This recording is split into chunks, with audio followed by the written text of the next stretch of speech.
السلام عليكم ورحمة الله وبركاته. شلونكم أحبتي؟ أتمنى تكونون بخير وصحة وسلامة. اليوم راح نسوي حلا تركي سريع، لقمة الباشا بالبرتقال، وهذا هو شكله.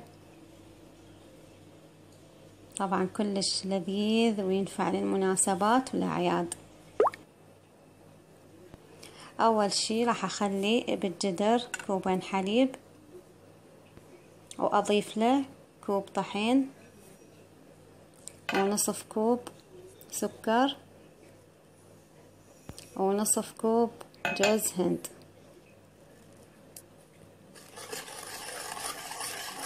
راح أخلطهم، أو يعني إذا تحبون يصير حلو ضيفوا كوب سكر، شوفوا يعني تذوقوا انتو يعني حسب رغبتكم.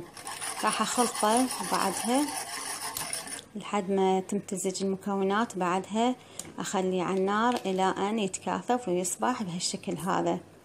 ورا ما تكاثف راح أضيف له ملعقة كبيرة من الزبدة وأخلطه إلى أن يذوب. طبعا على الحرارة أخلطه، أنا طفيت الجدر يعني طفيت النار العفو. وهنا عندي أي قالب موجود يعني راح أدهنه بزبدة. هذا عندي القالب بايركس، دهنت القاع مالته بالزبدة، يعني أي قالب متوفر عندكم. وهنا عندي الخليط راح أخلطه بهذا الخلاط اليدوي حتى ما يدخل متشتلات أو أي يعني حتى يتخلط الخلطة، حتى ينعم المزيج.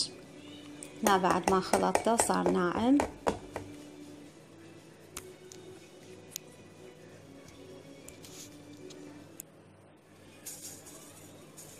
بعد ما دهنت القالب راح أرشه بكوب جوز هند. هذا عندي كوب جوز هند أو أكثر، ممكن تضيفون أكثر. وبعدها راح أسوي بالسباتولا حتى تصير يعني طبقة مستوية، لا صاعد ولا نازل.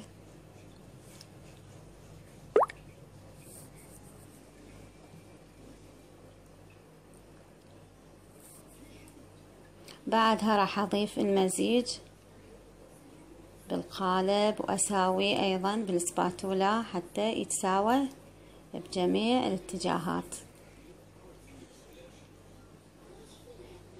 بهالشكل هذا. لأن هنا راح يصير يعني ثخين، ويعني مو بسهولة يسيل هو من وحده، لا لازم أنا يعني أحركه حتى يتعدل بالقالب. أهم شي الزوايا تعدلوها بهالشكل هذا حتى يصير مرتب ويعني متساوي.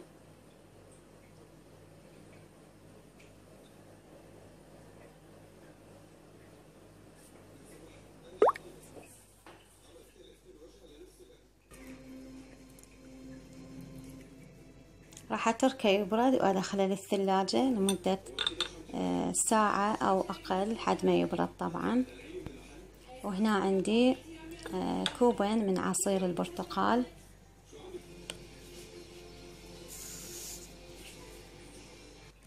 وراح أضيف له 3 ملاعق نشا ونصف كوب سكر وأخلطه. وبعدها راح أضيفه أيضا على النار. أول شي أخلطه حتى يذوب السكر، ولما يتكتل النشا فأخلطه حتى لا يعني يجمد بمكانه النشا. هنا بعد ما خليته على النار وتكاثف طبعا مع الخلط المستمر واصبح بهالشكل هذا، راح اطلع القالب من الثلاجة ومباشرة اضيف المزيج، مزيج البرتقال، عصير البرتقال اضيفه بالقالب. وهمينه اذا شفت فراغات او اي شيء اساويه بالملعقة او البسباتولا، وأتركه يبرد وأدخله للثلاجة أيضا لمدة 2 أو 3 أو 4، لأن هو الحلو السريع يحتاج يعني وقت أطول بالثلاجة حتى يتماسك. هنا بعد ما طلعته من الثلاجة راح اقطع قسمين من العرض بالسكين بهالشكل هذا ومنه بالطول.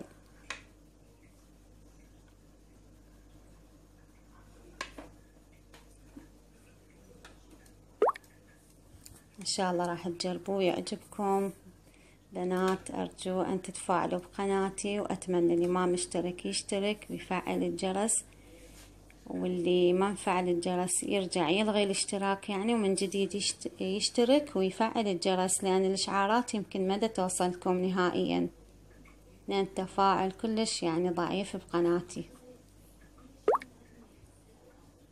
فاتمنى منكم يعني تدعمون قناتي، واشكركم جزيلا.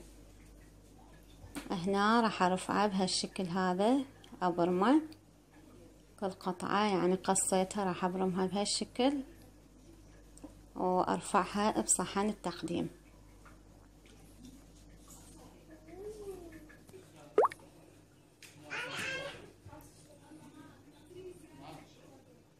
وهذا هو شكله النهائي. وهنا اني خليت له برش برتقال حتى ينطي نكهة وينطي شكل جميل.